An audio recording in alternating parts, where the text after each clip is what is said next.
Guys, आज एक नया टॉपिक है। आज हम अपने टॉपिक में ब्लड प्रेशर डिस्कस करने वाले हैं। ब्लड प्रेशर, आप जानते हैं कि आजकल ब्लड प्रेशर कितना कॉमन हो गया है। हर व्यक्ति को या तो ब्लड प्रेशर बढ़ा रहता है या फिर कम रहता है। इसलिए हम आज जानेंगे कि ब्लड प्रेशर एक्चुअली होता क्या है। ठीक है, इस वीडियो में तो सबसे पहले हम ब्लड प्रेशर का डेफिनेशन देख लेते हैं। The pressure of the blood on the wall of your arteries as your heart pumps blood around your body.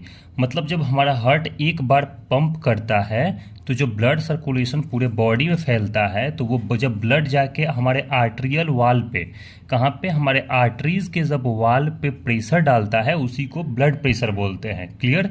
तो ये हमारा डेफिनेशन है, the pressure of the blood on the wall of your arteries as your heart pumps blood around your body. Clear? उसके बाद हम देखते हैं, blood pressure does not stay the same all the time. हमेशा blood pressure एक जैसा नहीं होता है, ये वैरी करते रहता है थोड़ा बहुत। ठीक, उसके बाद हमारा टॉपिक है डिवाइस मेजर बीपी। कौन सी ऐसी डिवाइस है जिसके से हम ब्लड प्रेशर को मेजर करते हैं? तो ये है स्फैग्मोमैनोमीटर। स्फैग्मोमैनोमीटर, ठीक है, जिसको आप बीपी मशीन भी बोलते हो अपने लैंग्वेज में। आपने देखा होगा। अब स्फैग्मोमैनोमीटर 3 तरीके का होता है। जो पहला होता है वो डिजिटल होता है, ठीक है, और जो दूसरा होता है ना, एनालॉग होता है। एनालॉग आपने देखा होगा, एनालॉग 2 तरीके का होता है। ये एक मर्क्यूरी वाला भी होता है, ठीक है, एक मर्क्यूरी वाला होता है, एक कंपास जैसा होता है कांटा वाला, और एक डिजिटल होता है जो आजकल बहुत कॉमन है। बट ये जो है ना एनालॉग जो है, ये जो मर्क्यूरी वाला है और ये कंपास वाला, ये ना एक्यूरेट होता है। ठीक है, ये बिल्कुल एक्यूरेट मेजर करता है। जो डिजिटल है वो थोड़ा वेरी करेगा, ठीक है, ये वेरी करेगा। बट ये जो एनालॉग मर्क्यूरी वाला होता है ना, ये एक्यूरेट होता है। तो अधिकतर लोग एक्यूरेट इसी से लेते हैं। इसके बाद हम जानते हैं मेथड्स ऑफ टेकिंग बीपी। कितने मेथड से हम ब्लड प्रेशर को ले सकते हैं? तो पहला है पैल्पेटरी मेथड। ठीक है, पैल्पेटरी मेथड। पैल्पेटरी मेथड में क्या होता है? By palpating the arteries. मतलब हमारे बॉडी में बहुत सारे आर्टरीज हैं, बट ज़्यादातर हम ब्रेंकियल आर्टरी को प्रेफर करते हैं। ब्रेंकियल आर्टरी कहाँ होता है? जो हमारा हैंड है ना, जहाँ उसकी कोहनी है, उसके जस्ट अपर साइड का जो आर्टरी है, उसे हम ब्रेंकियल आर्टरी बोलते हैं। ठीक है, तो वहीं पे पैल्पेट करते हैं। पैल्पेट इट मीन्स हम अपने फिंगर टिप्स का यूज़ करते हैं पैल्पेट करने के लिए। ठीक है, पैल्पेट करने के लिए यूज़ करते हैं। फिर इसमें स्टेथोस्कोप का ज़रूरत नहीं पड़ता है, तो पैल्पेट करते हैं। उसके बाद फिर स्फैग्मोमैनोमीटर से हम ब्लड प्रेशर को मेज़र करते हैं। दूसरा है ऑस्कल्टेटरी। ये देखिए, ऑस्कल्टेटरी मेथड। ठीक है, ऑस्कल्टेटरी मेथड में थ्रू स्टेथोस्कोप। इसमें हम अपने फिंगर टिप्स का यूज़ नहीं करते हैं, इसमें हम स्टेथोस्कोप का यूज़ करते हैं। स्टेथोस्कोप को प्लेस करते हैं ब्रेंकियल आर्टरी पे, फिर उसका साउंड सुनाई देता है। उस तरीके से हम ऑस्कल्टेटरी मेथड लेते हैं। तो ब्लड प्रेशर 2 तरीके से लिया जाता है। पहला है पैल्पेटरी मेथड, दूसरा है ऑस्कल्टेटरी मेथड। क्लियर? उम्मीद है यहाँ तक क्लियर हो गया होगा। इसके बाद गाइज हम जानेंगे टाइप्स ऑफ ब्लड प्रेशर। ठीक है, टाइप्स ऑफ ब्लड प्रेशर। जो पहला टाइप होगा सिस्टोलिक ब्लड प्रेशर होता है। ठीक है, systolic blood pressure. Systolic pressure is the pressure of the blood in the arteries when the heart pumps. जब हमारा हार्ट एक बार पंप करता है तो जो प्रेशर आर्टरी पे जाके पड़ता है ना, उसको हम सिस्टोलिक ब्लड प्रेशर बोलते हैं। ठीक है, systolic blood pressure. Systolic blood pressure कितना होना चाहिए? 120 होना चाहिए। ये एवरेज है। ठीक है, क्या है? ये एवरेज है, 120 नॉर्मल। उसके बाद जो दूसरा होता है डायस्टोलिक ब्लड प्रेशर, जो नीचे वाला होता है। हमेशा आपने देखा होगा 120/80, जैसे आपने नॉर्मल सुना होगा। तो जो डायस्टोलिक ब्लड प्रेशर होता है, diastolic pressure is the pressure of the blood in the arteries when the heart is feeling. जब हमारा हार्ट जो होता है, जब ब्लड से फील होने लगता है, तो उस टाइम पे जो प्रेशर जनरेट होता है, उसको हम डायस्टोलिक ब्लड प्रेशर बोलते हैं। क्लियर है? और डायस्टोलिक बीपी कितना होना चाहिए? 80। ठीक है, 80 होना चाहिए। ये एवरेज है, मतलब में नॉर्मल है 80। ये देखिए, जब हमारा जो बीपी होता है ना, वो नॉर्मल कितना होता है? 120/80 होता है। 120/80 होता है। जो ऊपर वाला होता है उसको हम सिस्टोलिक ब्लड प्रेशर बोलते हैं।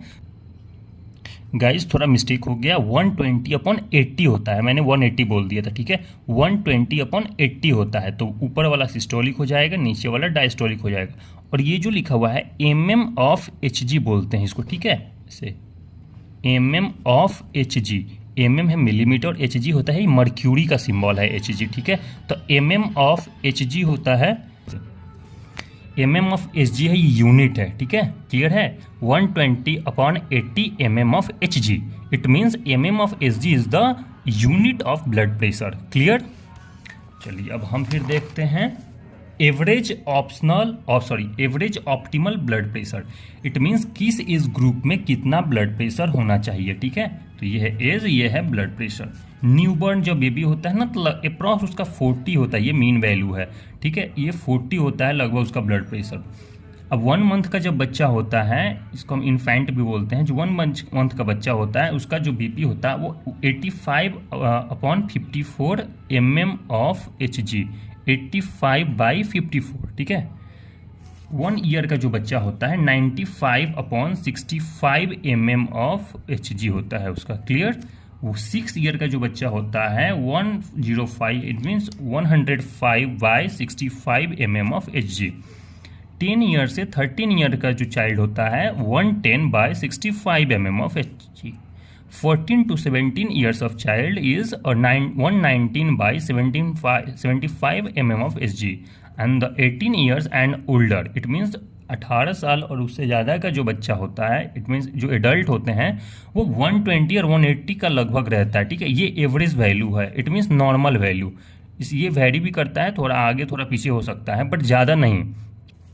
दूसरी चीज़ कि यदि 150 से ज़्यादा होने लगे, ठीक है, मोर देन होता है ना, मोर देन 150 से सिस्टोलिक वैल्यू अगर बढ़ने लगे तो इसको हम बोलते हैं हाइपोटेंशन कंडीशन होता है, हाइपरटेंशन कंडीशन हो जाता है, ठीक है।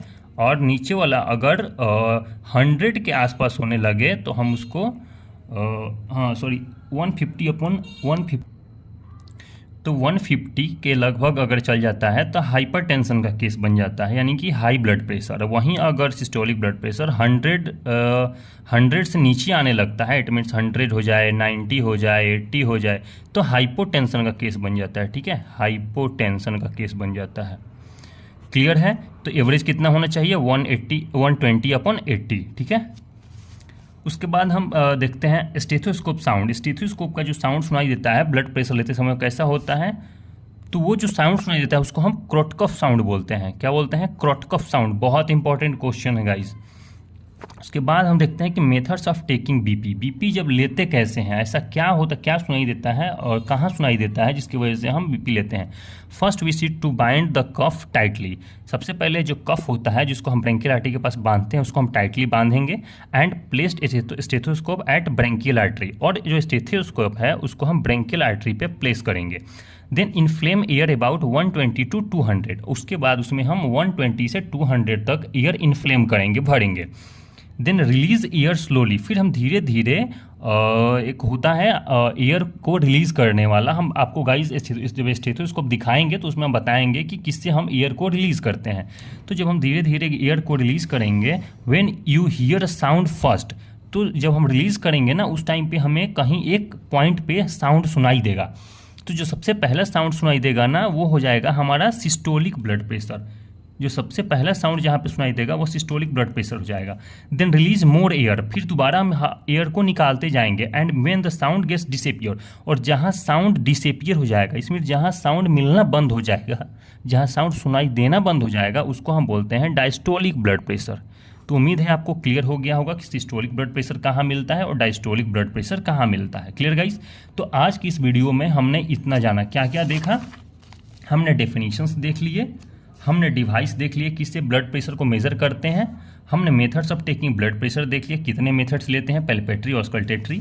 फिर हमने टाइप्स ऑफ ब्लड प्रेशर देख लिया, कितने टाइप्स ऑफ ब्लड प्रेशर होते हैं, तो सिस्टोलिक और डायस्टोलिक होता है। कितना होता है, तो 120/80 mm ऑफ Hg होता है एवरेज, ठीक है।